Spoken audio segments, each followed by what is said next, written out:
It's recording. Hey, everybody. Hey, that's Ted. We're recording. That's Elliot. That's Joe. Do you know Joe? I know Joe. I met Joe at 800 Flowers. Yeah. And immediately fell in love. That's not true. Well, from a marketing perspective, I did. I said, here's a guy who can help me with everything I am not good at. And he did. Yeah. And the irony is... What is the irony? That you became the most followed marketer on Twitter. Probably because I learned so much from you. Okay, seriously, so Joe's making faces, but what I'm good at is engaging and relating to people, and I've used that with the social marketing platforms to enhance and build what I do. Joe, to me, in my eyes, has always been a very classic marketer, a guy that knows that knows how to take the tools and create the plans and the programs that companies need. It's not what I do. That's not my strength. So Joe became my go-to guy at 800 Flowers when I had to come up with a budget or a marketing plan, which wasn't really my strength. And ever since then, and the reason maybe it's less so now is because I just do so little of that. It's become very clear what I'm good at. I'm very comfortable telling people. There was a time where I needed every nickel I could get. I thought to keep my daughter in my life. I had crazy legal bills, so then I would get Joe to help me with things that I wasn't necessarily good at. Now I just don't do things I'm not good at. And Joe is the kind of guy that does those kind of things for you. And I'm happy to pass along to him. That's my phone ringing. So give me 1 second. Who is it? I don't know. Let's find out. It's Danny Small. Go ahead. Hey man, this is important. I'm making a video right now and we're on camera. Say, everybody say hello to Danny Small. That's Danny Small. You need me for something, or can I call you back? Okay, man. Thank you, man. That was Danny Small. Danny is like a little brother to me, and he's doing some stuff in my business now. He's a chef, very talented one, makes me amazing vegan meals. But let's get back to our conversation. So, Dale, what do you want to talk about today? I don't know. What do you want to talk about? I want to talk about that. I think Elliot's awesome, and I love the way he's kind of hanging out with us here. But I understand you have a conference coming up. I do have a conference coming up on May 14th, 15th, and 16th in San Diego. The 10X Medical Device Conference. It is our 9th. Wow. And you founded that, didn't you? I did. And while I'd love to have Ted as a speaker, he's in town, just across the damn street. And the truth is, if it was starting a day or so earlier, I told Joe, and this is legit, he knows me, that I would love to stop by and make an appearance. Unfortunately, I have to leave early in the morning on the morning I believe that your conference is starting. My daughter is graduating from University of Pennsylvania, and I have lunch scheduled with her the next day, and I really do have no leeway. And it's the only time she can see me, and I take what I can get with my daughter anytime, anywhere, for any reason. So, I'm sorry to be missing this thing, but maybe we can talk about some things here. All right, let's talk about, so they fly you all around the world to give presentations. Yes. First class. Well, I only go, if it's not first class, I know. Well, that's because I'm 61 and spoiled at this point. And you get a nice, comfortable 5-figure speaking fee. That is true. What the hell do you talk about that's worth that kind of money in first class? Truth be told, probably nothing that's worth that kind of money. We'll edit that part out. We'll edit that part out. What I tend to talk about at most of these conferences, in one form or another, with one direction or another, is about how to engage with your potential customers, how to build relationships, how to navigate this new world of transparency and the ability of customers to share everything they hear and see and to really know what's going on in the boardroom. So I'll give you one example. One of the things I'm really focused on this year is trying desperately to get marketers to stop using the terminology targeting. I believe a lot in words. Joe and I were talking about this in other respect earlier today. For instance, I'm an advocate of gun control, but I've stopped using the word control because I know it fires up the opposition, so I like to use the word gun. I like to say gun responsibility. Because although that doesn't mean I'll get someone to agree with what I think, it takes away that they won't shut down your meeting. They won't shut down, the anger won't appear, and there's nobody in the opposition that can look me in the eye and say they don't want people to be responsible with guns. And there's a whole bunch of other topics when it comes to like democratic socialism. I think the word socialism has to get out of there because, again, it fires up the other side. Now, for me, what I don't like about the word targeting is who wants a target on their back? Or front. Who do you want to be targeted? Do you want the whole analogy is about shooting a gun or an arrow or something at somebody. Now you say to me, well, how do we get around that? Well, I prefer to use the terminology matchmaking because everybody wants a match, whether it's socially, whether it's a product, whether it's a service. Nobody will look at you and say, I don't want to be matched with something that works for me in one way or another. And the reason I think we need to change this, I think words have a lot to do with our mindset. And when you have a targeting mindset, and again, with the way things have become so transparent, now consumers know that you're using the word targeting. They read it, they see it in places, they hear TED Talks about it, they hear podcasts about it. But if you change that and you move away from the word target to matchmaking, I think it creates a whole different mindset. And it makes that person who you are targeting feel more like you're trying to find something for them that works. Something that matchmaking means it works for you and it works for me. It's not a one-way street. I also believe that matchmaking has an ongoing nature. Targeting is you target, you hit your target, it ends. Matchmaking has a long-term nature to it. It's a partnership. It goes on and on. So that's one of the things that I talk about around the world. Another thing I talk about is how important I believe community is. So a lot of us hear about things called social networking. If you remember, before it was called social media, it was called social networking. And the one-liner I like to use is that a network gives you reach, but a community gives you power. And now you have twice as many characters. And I don't care what business it is. In the medical device business, a community gives you the ability that when people are part of a network, you get them, maybe you connect to them through somebody, they buy something. They're not necessarily sharing it with other people around them, but community implies sharing, it implies advocacy, it implies support, and I want people to start realizing how much more important community is than network. By the way, I'm not saying network's not important, because that reach certainly is important. And I'm the first guy, I'm one of the few in social media that say, don't forget the basic tenets of marketing. Reach and frequency still matters. There's a reason why I use the hashtags I use and some of the terminology I use and the one-liners I use and the memes I use over and over and over again, because frequency is important. People hear it enough times, they repeat it. Here's the easiest interview. You just kind of wind them up, and then you just sit back and pet your dog. But you said something that I want to seize on. Okay. My wife Beth, who's just off camera. Hey Beth. Hello. Oh, great. Okay. Of course. Nice. Of course, Elliot prefers her. Right, I don't blame her. That's just, I'm saying that for her benefit. Anyhow, we were just having this conversation today because I've been running the medical devices group now, leading it for 8 years. Right. And I remember when I started. And I have always thought of it as a community. And with the conference coming up, I still have a lot of people, and it's understandable, they want to know what's in it for them. Perfectly understandable. Absolutely. That's exactly what a customer or prospect, whatever, that's what they're looking for. It's rare, except for my nearest in network, that the terms that I use so generously in my to try to nurture a community, that it comes back to me. I get plenty of private emails thanking me, appreciating my style, what I write, etc. But in terms of, hey, we're having an event once a year for the community to come together, I was just saying to Beth, I wonder, do people really feel that, or is it just me talking to myself? Because if I'm going to get business out of this community thing, then I'm interested. If I'm not going to get business out of it, then community what for? Well, I think you're using the word. I think you're using the wrong word. I think business is a bad word. I think you should say, am I getting value out of this? Okay. Because value. No, I'm using the terminology that I believe the people in my group are using. Again, I think that you need to impress upon your people that value isn't necessarily just business, but it's about using a word. So nobody would say that good business is not valuable. If I'm getting business, I'm getting value, right? Mm-hmm. So by using that word, even if they limit it to just that simple business terminology, the word it makes sense. They don't say, oh my God, why are you saying that? That's stupid. But I would venture a guess, and without speaking to your community, that there's more things that they value beyond just simple dollars and cents. And I talk about this when I talk about return on relationship. That in the end, yes, ROI is everything, return on investment. But I believe ROI is not just dollars and cents. I believe ROI is added knowledge to your business. Going home fired up, because that will end up in creating business, because now I'm more apt to do videos or stay up later at night because I think there's value in creating content. So I just think that if I were you, I would change that word, even when you're just talking about it to Beth or me, to do I believe these people are getting value from this conference? Now, I would also venture a guess that there's a percentage of people that come to your conference that they value just the fact that they get to hang out with other people that do what they do. That's actually the audience I'm targeting. And even just commiserate. Yes, absolutely. Because think about people that go to even sessions with other people that have gone through what they've gone through. They're spending their time that these days, it's a very different world. There was a time where 5 o'clock came around and you could not earn another dollar until 9 o'clock the next morning. But in today's day and age, even if it's away from your business, if you wanted to make more money, you could drive a Lyft at night. Whether you think that's a good thing or not. You could deliver packages. There's a million different business offerings that you could be selling your wife's unbelievable artwork on Etsy. I mean, there's things you could be doing. So therefore, if I'm putting time into a group where I commiserate with people about the fact that my mother doesn't return my calls, and that's not the truth, but I didn't return her calls enough to be truthful, but you know how that is with kids and mothers. There's value there. So I would venture a guess that there are people that come strictly for the money, and that's the way they equate value. I would say there's probably a percentage, and I believe more than you probably think, that value the time together with people that do what they do, that value the learning they take away from the event, and look more at the long term about how that creates dollars and cents. A return on relationship that ends up becoming ROI because of something they learned when they were there. Okay, fair enough. So plus, you want unless you ask. So I would say to you that if this is something that really does concern you, that you talk to people about it. Well, it's the people who are kicking the conference tires that I find are most about what's in it for me, versus the conversations I have all year long do have more of a community feeling to it. It's just, okay, now I'm asking you to take out your wallet. Is it worth it to you that I begin to see a play of it? I think that comes into play in everything. Yeah, joining the choir it takes a commitment. Am I really getting anything out of it? Probably the first year you get less out of it than you do as you get more accustomed to it and people become more important to you there. They become more than just other choir members. They become your friends. They become someone that you see once in a while. So look, like in anything, if you're trying to get someone to join your team, you have to get over that hump of where they make that commitment, whether it's the time commitment or it's the dollars they left.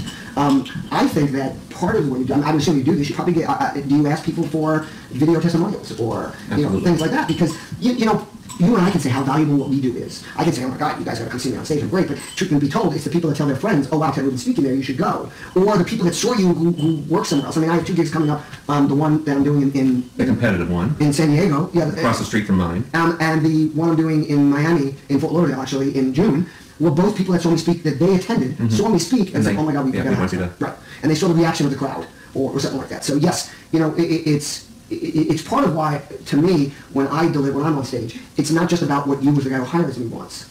Although back to the ROI question, really, what it was hard for me to learn, and a mentor taught me this, was that anybody that hires you, what they want is a standing ovation. They don't care if their crowd learns nothing.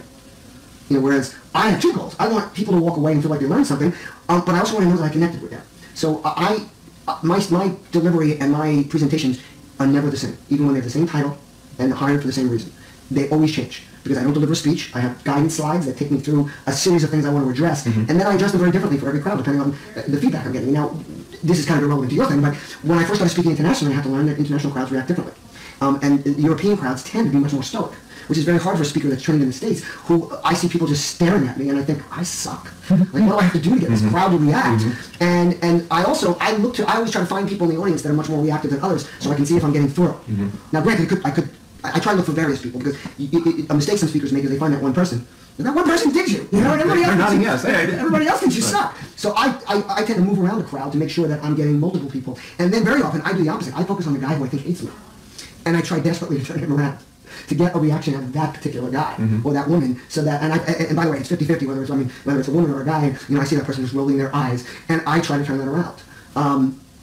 Let me redirect you. I want to talk about something in particular. Redirect me anywhere. So in 2018, my big thing wasn't something I discovered. It was Mark Schaefer who coined the term content shock back in 2014. You're familiar with it.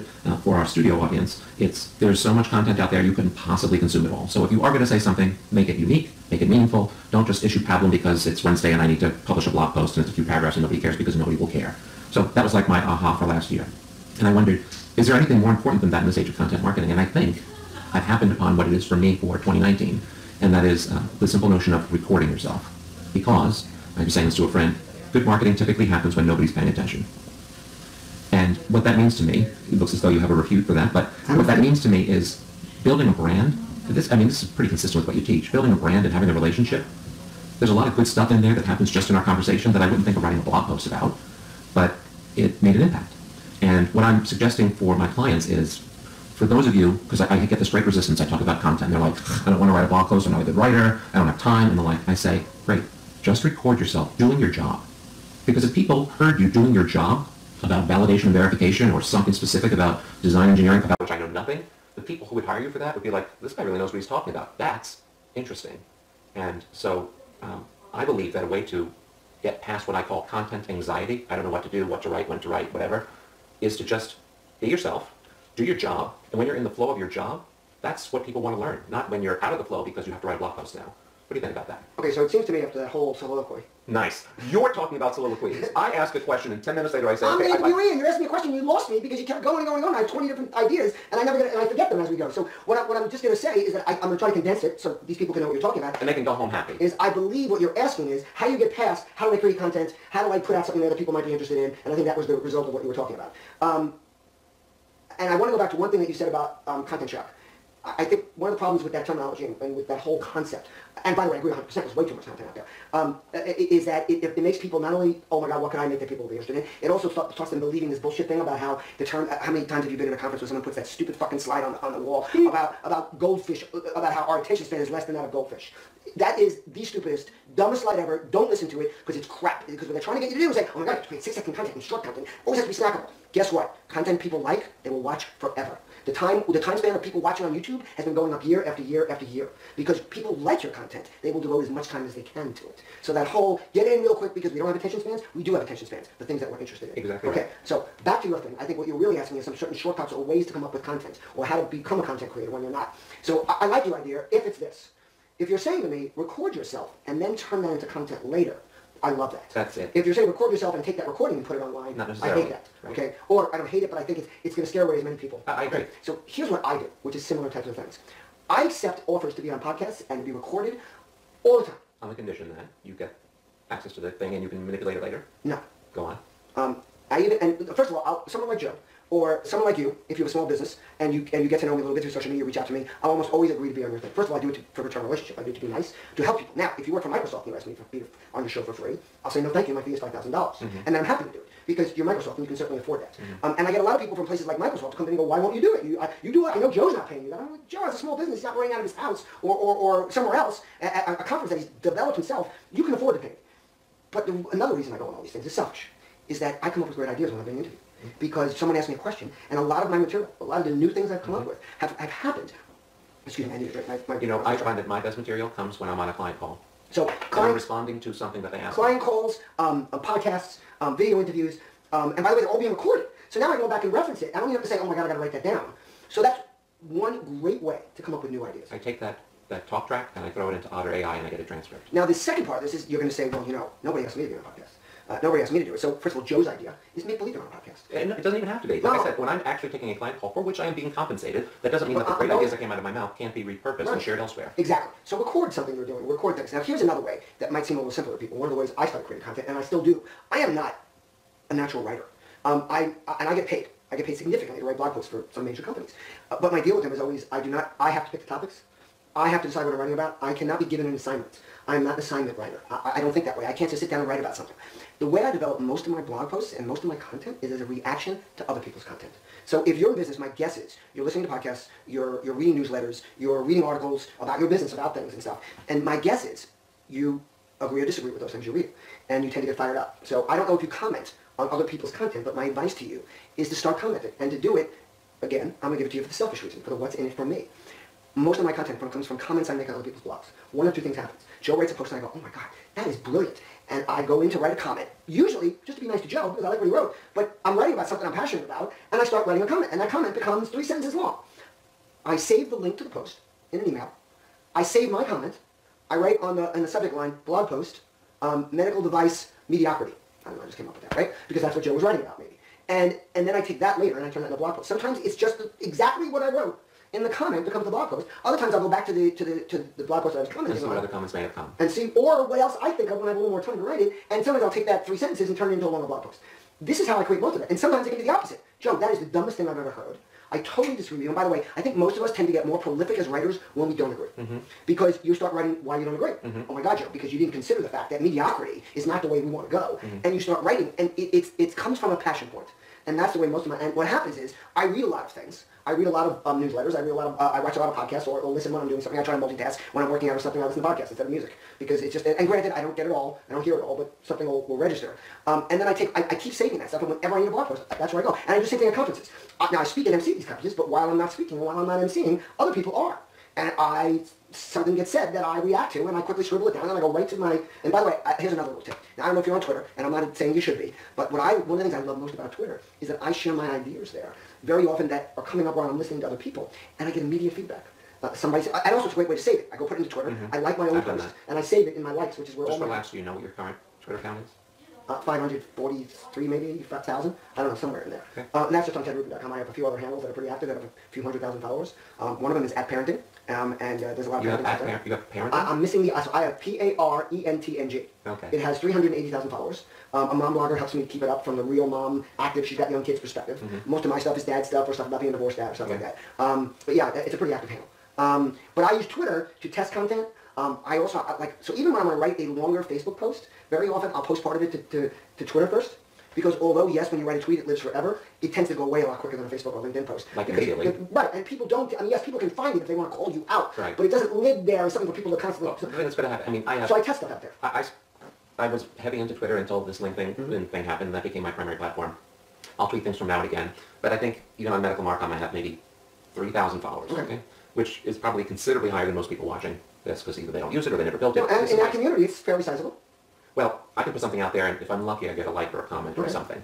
Whereas, statistically, you have to get at least, I get more. I have to tell you that there are a lot of people with much more active Twitter followings than mine. Maybe because they write controversial stuff, maybe because they push people there. But I still get enough feedback that I get a little input, especially if it's something controversial. That's my point with them. They may not get any feedback. No, they may not, but it's still a place to save your thought process or write something that you're thinking about so you can easily go back to it and find it. Look, I've known and loved you for 20 years now, practically. Was it 99? Yeah, it's 20 years. Wow, it is 20 years. It's 20 years. Come here, give me a hug. Yeah. Thank you for being my friend. Yes, we've been through quite a bit. Yeah. You more than me. Anyhow, yeah, well, our own way. You are a force, and knowing you as intimately as I do, sometimes you're too much for me to handle. You're like this, and you're just in it all the time and doing it. I'm intimidated by you sometimes, and you're my friend. Somebody who doesn't know who you are sees this barrel of energy and talking about all these things that they can do, and they're thinking, I don't produce anything today. I mean, it might work for this guy, but that's not me. And it's so hard for me, as someone way between those poles, to get people who tend to be my clients who are just not doing anything. They're even afraid to express themselves as themselves. Right. Because it's their company, and they would have to clear this or something. And I don't know what to tell them. Because for me, I mean, I have a situation where it's just me, and it's my company, and if I do something great, and if I don't do something great, but it's only me that has to worry about it. I don't know any other way to do my business except being me. One of the big things I say is that change never happens from the top. Change happens in the middle. People that I don't know that I'm not into that, but go on. Okay, change never happens in the C-suite. C-suites maintain. They want to keep things where they are, maybe advance it a little bit enough to keep their jobs. They want to exercise their options. They want to finish out their career. The higher you get, the harder it is to find a We job. don't need a whole soliloquy about this. Okay. So what I believe is that companies that really want to thrive... on the other foot. No, it is hard. But I'm the guy that's being paid for this soliloquy, so, you know. Yeah, I'll feed you. But he brought his own food because he's vegan and I don't eat Well, you give me a room to sleep in. So That's true. That's your compensation for today. you know. And I get to see you and your family. And you get to love the dog, who seems to be sleeping. If you want your company to thrive, you need to start encouraging people to do things. Most of what companies consider disasters are not disasters. They pass very quickly, especially in social media. Like all this stuff, like, oh my God, they might say something. It does not last forever. It goes away overnight for most companies, even the biggest of gaps at companies. So, you have an opinion, for example, on Colin Kaepernick, Nike? Brilliant. I mean, that's almost the opposite. Nike saw an opportunity to thrive in what they're about, just do it. And they... How about Gillette, when they did something that had here's the good man, let's stop. Nobody cares anymore, it's over. That's my point is it passes these mistakes. Even when I'll look at something from a marketer's perspective and say, oh my God, like, I'll give you an example. AT&T just did this stupid, just okay is not okay. The dumbest ad campaign I've ever seen. They spent millions of dollars at the NCAA tournament with this, and they had a guy who was a dumb announcer in a Me Too time to talk about fooling around and being a player and not understanding. All I'm thinking is, who okayed this? Yes. Who cares? Like, they do some money. So I talk about why did they hire this agency or who approved this, but nobody gives a shit. It's a blip. I mean, I remember I shared the Gillette thing, and someone in my network said, I have no problem moving my business to Schick or something like that. Yes. I will never buy another. I'm like, and okay. some of that happens, but the people get over it very, very quickly. What I'm saying is that this is not the answer for the people you're asking, because here's the guy, he's a VP of marketing, he wants to try this, but he's afraid. What I'm trying to say is that we've got to push back and say, you need me to do this, and I want my career to advance, and you can find another job if it doesn't work out here, if you're a VP, if you're a director. It's when you get to CMO level that it gets harder to move. So I think that we have to be the change. We have to push our companies from within to understand that we can make mistakes, and that we need to be on social media, and that people want to communicate with human beings. They want to know who the personality of a brand is, and they want to feel they know someone at that brand, and here's an opportunity. And I go further and I say, almost any time that you're talking about your company or whatever, I'm less interested in your company than you. Right. I'd rather hear your opinion on this. And if you want to intersperse, a picture of your family that you went on a trip, that's not like, oh, that's really Facebook. It's, oh, you're not unidimensional. That's okay. So to me, everyone's personality has a place to thrive and shine in social, and I think it accrues back to a brand. I don't disagree with you. I think people have to try. Look, I totally get there are people at jobs. They need their jobs. It's really important. You don't just shake that up because you want to do something. But you can start feeling it out. You can get in a little bit. Maybe even not even publishing social media, but start reading things in social media. Start learning from things that are happening. See what's trending in your industry. I mean, regardless of where Twitter is today in the spectrum of what's most important, LinkedIn, Facebook, Twitter, the place they have secured is trending news. Things that are happening in anything, whether it's popular culture or it's an industry. And there's a lot you can learn from that. So I think there's a value even in just responding to what other people are saying or jumping into a conversation even in a minor way. And that's also a way to build your brand, because people, one of the ways I built myself was I started commenting on the biggest people's blogs. I commented every time, and I did it, and I started doing it on business blogs, Business Wire, Forbes. I became some of the blogs at one time, and I don't even remember now anymore which ones do it, but rate you as a commenter.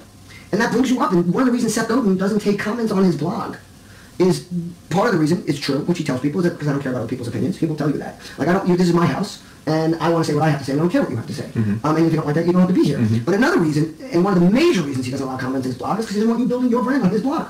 He's the most read marketing blog in the world, and if you comment and you're the first commenter every time on his blog, look at all the access you're getting to all the people that are coming to his blog. And that's one of the reasons he doesn't want you to build your brand, and that's the reason a lot of people... When's the last time you talked with him? Years and years? Last time I spoke verbally to Seth, I think I bumped into him at a conference about 3 or 4 years ago, but I'll send him an email. Seth's very responsive to email, at least... To you, yeah. Well, from what I've been told... And he used to work with him at Yo-Yo Dine back in 1998, 1999. Yeah. And other people have told me that he answers, because I've advised people, try emailing me. They tend to be responsive, but he definitely responds to people he knows. Sure. And he responded to me. Don't expect much. Yeah, I wrote him years ago, thanking him for permission marketing, a book that I had basically memorized before I went into an interview, vomited his knowledge on the McCanns, and got that job at 1-800-Flowers, because they were like, this guy knows his stuff, so thank you again, Seth.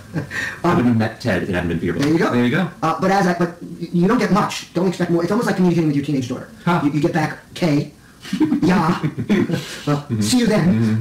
But Seth will always respond. And I will tell you one of the things that I respect most about him is that when I wrote my first book, Return Relation, I very much wanted Seth to give me a quote and to tell me what he thought of the book. And I said, and it was my first book. Since then, I never asked for quotes and all that stuff. I just don't care. I just publish what I want to publish because it's just my thinking. But the first book was my first book, and I reached out to a lot of people. Jeffrey Hazlitt, Joe, and a lot of other high-level executives and people I knew. And Seth was the only one that wrote back to me and said, I sent the introduction and the first chapter. And Seth wrote back to me and said, I will not give you a comment until I can read the entire book. So when you're done, send me the entire book, and I'll let you know whether I'm willing to comment on it. And instead of being upset, I respected that because I'm like, wow, and I've done that since with people. And I sent him the book when it was done, and he wrote back and said bravo, and he gave me a quote, along with a 2-page directory of what you're allowed to do with that quote and not allowed to do with that quote. And you can only accept it if you accept his conditions, which I did, and his quote is on my book. And I was incredibly honored because here's a guy I really looked up to and respected. And he was willing, and it meant so much more than if he had just said, yeah, I'll do it, and read the first chapter in the introduction and said, here's your quote, because that would, of course, would have implied it does it for everybody. Now, I did ask him if he would write an introduction, a forward, or a... for your second book? No, for the first book. Oh. I asked him if he'd write a forward, or after he told me he liked it, or a, what's the thing at the end of the book? Epilogue? Not epilogue, whatever it is at the end. Appendix? No, you write... Coda? What? But I don't know, there's a name for it, I don't remember, give me one of your books, I'll look at them. Coda, appendix, epilogue, what? No, maybe it's an epilogue. I don't think it's an epilogue. There's an intro, and then there's something afterwards. I don't know, whatever it was, he Somebody refused. just leave a comment. He refused. Okay. And he said he won't do that anymore. Well, because you didn't even know what to ask him for. I did. Okay. And, you know the thing at the end of the book. Wasn't that great? Rod wrote me my introduction to Return of Relationships, Okay. Who was the CMO at Pemco at the time. But Seth said to me that he had done that before and had been misused and abused, and he would never do it again. Unfortunate but true, but Seth has his rules and what he does. Seth does not have coffee with people. He doesn't go to lunches. In a couple of interviews, he's been asked, how did you manage to write a blog post every day for the last 20 years? And he says, because there's things I just won't do, because there's only so many hours in a day. So I was just respectful of what he offered, and that was great. Okay, well, anyone who's weathered the first 45 minutes of us talking must be like, how long is it going to go on? Really? So I'm thinking, how long is it going on? I will talk to you as long as you want. I'm kind of tired and thirsty. Yeah, go home and drink some coffee. But, well, leave these kind people with a final thought. Perhaps something like, and I'll set it up because you would never set it up this way. Folks, you're not going to be Ted. No one's going to be Ted, except Ted. And but you, it's much more important than being anybody else. I agree completely. So what can the average, if there is such a thing, medical device professional take out of this interview if they have stuck around this long? Well, look at you and me. And Elliot. First of all, I want you to remember that relationships are like muscle tissue. The more you engage them, the stronger and more valuable they become. So it takes time. So what I think I can take away from this is something I say all the time. It takes time. And I see people start things all the time, and they quit after a few months. I didn't get enough traction. I didn't get enough followers. Nobody's reacting to me. That's so the story of my group. Nobody likes content. But like someone says to me, well, they change their hashtags all the time. And they go, well, it's because, Return Relationship, RonR, people have taken to that. I go, you know how long I've been doing it? In my Zachary, it's now getting into Twitter, but for a different reason, he wants to, write comedy. And I said, would you go look at, Uncle Ted's coming over, and he's, you want to... And he said, who's RonR? Well, that's a whole story into itself. And that was a classic marketing error, if you want to continue to have another little conversation. And this is why you need to listen to your audience and not just listen to yourself. So I preach that all the time, but then I made a classic marketing error. So when I started with Return Relationship, you would think ROR, which I did. And I started using the hashtag ROR. But it happened to be used by someone else. It happened to be used by somebody else, the Rubin on Rails people. Rubin on Rails is development. And do they still use it? I don't know. But back then, what happened was I started using ROR, and I happened to be a prolific tweeter, and I read a lot, and I started getting annoying messages from people saying I was taking looking up RonR. I was using their hashtag, and I was hijacking it. Oh, because there were people named Ronald. No, again, all right, I'll just be quiet. I was using ROR. Forget about RonR. And Ruby on Rails people came and said I was hijacking their hashtag. That because they have so many followers that followed ROR that I was cheating. Because, by the way, this is a way to get attention. Find a hashtag that's commonly used in the industry and use it in what you're writing. And that's not what I was doing. And I have two policies in life. One of them is just be nice, be good to people. And somebody was complaining to me, telling me it was there, saying they owned it. And of course, you can't own a hashtag other than by using it a lot. But they told me it was theirs, and I have another policy. Don't screw with people that can break into your bank account. And hackers tend to be able to do those kind of things. And I figured, why mess with people that could shut down my company at the time, eyesomeSpace.com's website? I would stop. And then I made the classic marketers error. Instead of going to my audience and saying, hey guys, I can't use RonR anymore, what do you think? I just looked at it from my perspective. Return on relationship, RonR. So I started using it. And people would make jokes every once in a while, but nobody stepped up and said, Ted, you know what? People don't understand what that means. And all of a sudden, this joke started, like, who's RonR? Or I show up at an event, people go, hey, Ron. And I'd say, I'm Ted. They go, I know, but why don't you use TEDR?